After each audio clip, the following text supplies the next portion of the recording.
Alright, so FGO's in kind of a weird spot right now. In fact, this video was supposed to go up yesterday, but I was a big dumb idiot and I didn't actually hit the upload button, so I'm just going to go ahead and redo this since we're now a day closer. Might as well, right? I'm not going to drop this at like 10 p.m.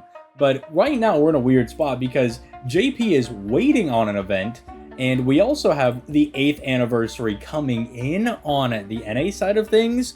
But in the meantime, there's not a whole lot going on. I mean, even the quote-unquote freebie version of the Grand Berserker quest, where you don't have to use the, Bleached Earth special daily refunding currency. I always forget what it's called. But even that is already kind of winded down. Everybody's already done their Grand Berserkers, and I've already covered everything from the anniversary. I don't feel like I need to break down all of the character buffs. Like, I'll probably show off some of the really cool ones whenever we do inevitably get them.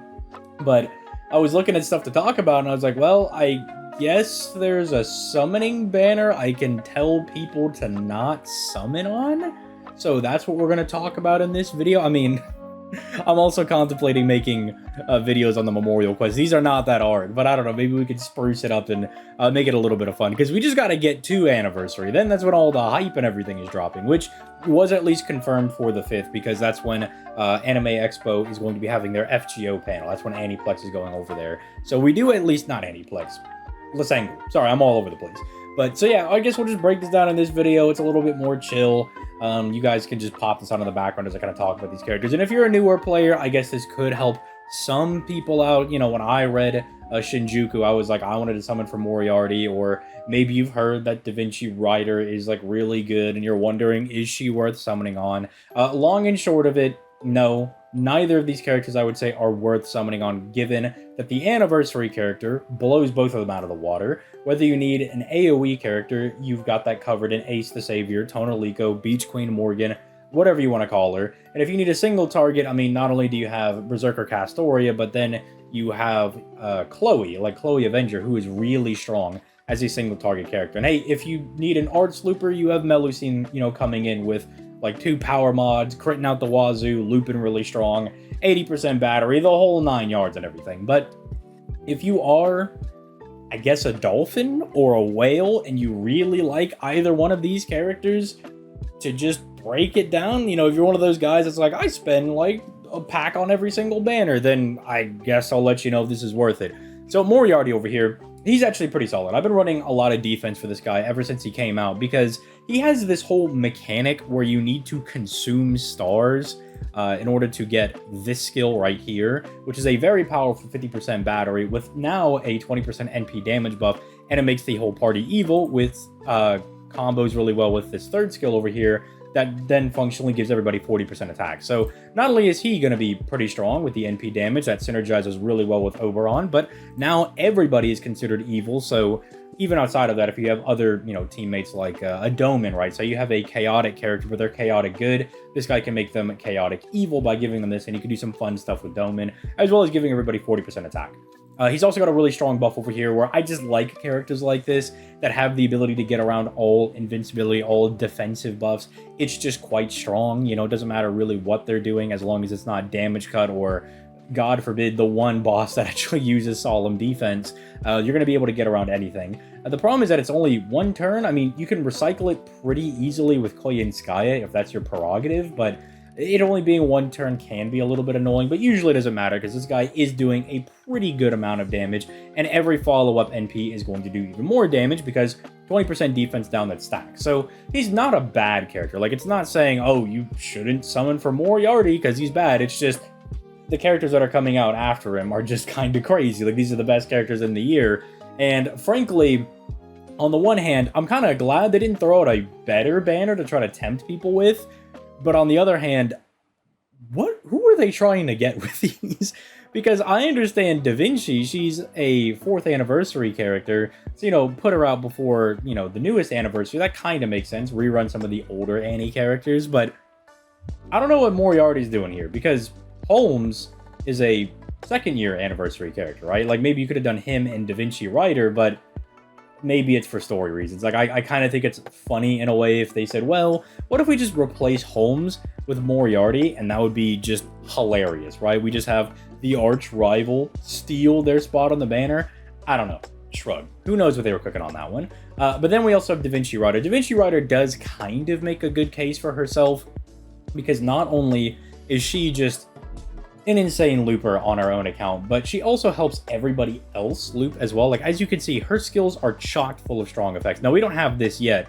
We'll be getting this next November, I believe, when we get the Lost Belt 6 clear support campaign. Not only will Sith be getting a buff to her NP, but we'll also be getting this little skill upgrade for Da Vinci's first skill. But this is still really strong as is right now.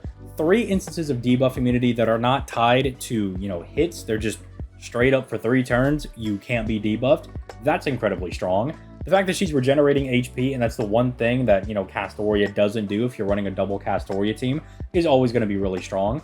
It's also pretty good because it plays very nicely with, you know, people like Tamamo, plays very nicely with Lady Avalon, because it just means that your Da Vinci is not going to be super reliant on them to try to keep her alive. She's also getting some minor heals in there as well.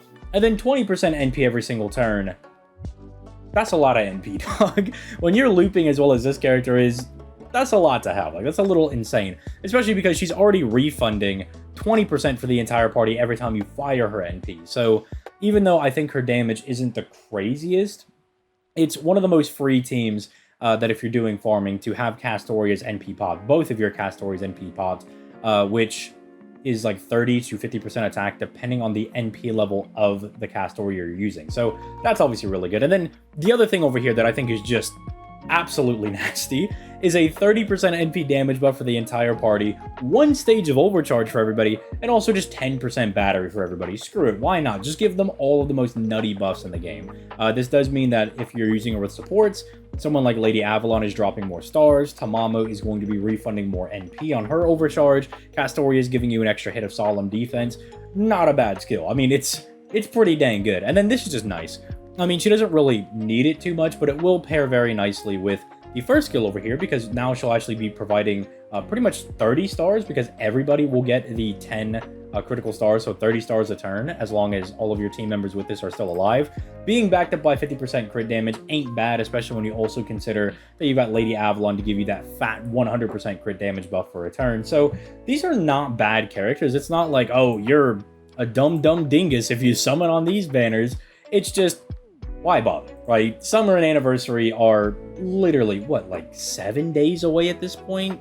I think it's like literally a week, at least when I'm recording this video, so why bother, right? Unless these are your favorite characters in the game, which, I mean, I'm a Da Vinci hater, so I can't see her being your favorite character in the game, but you know what, if she is, pop off. Let me know that in the comments down below. Let's see if there's any Da Vinci fans out there. And I know there are some husbando enjoyers, and let's keep it a stack. Not only can the boy Raita do some really good lady art with people like Raiko and, you know, your Ibuki, but also he draws dudes pretty well. Like, Moriarty's a pretty, like, I think he's a cool looking character. Kintoki, I think he's also a really sick looking character. He always gets props for all of his, like, humongous proportioned women, let's say, but Raita can also draw some mean looking dudes. Like, these guys look sick. So I can understand if you're like, nah, this guy's super dope. If you're, again, someone that spends money on the game, you've got that extra income, then I guess you could summon on the banner. It's no skin off my back, but I would just tell you to save things for the anniversary, because instead of summoning on this banner, wouldn't you rather put that towards maybe NP2ing Ace, NP2ing Summer Castoria, Summer Melusine, making sure you get Avenger Chloe so you can do all the plug suiting shenanigans?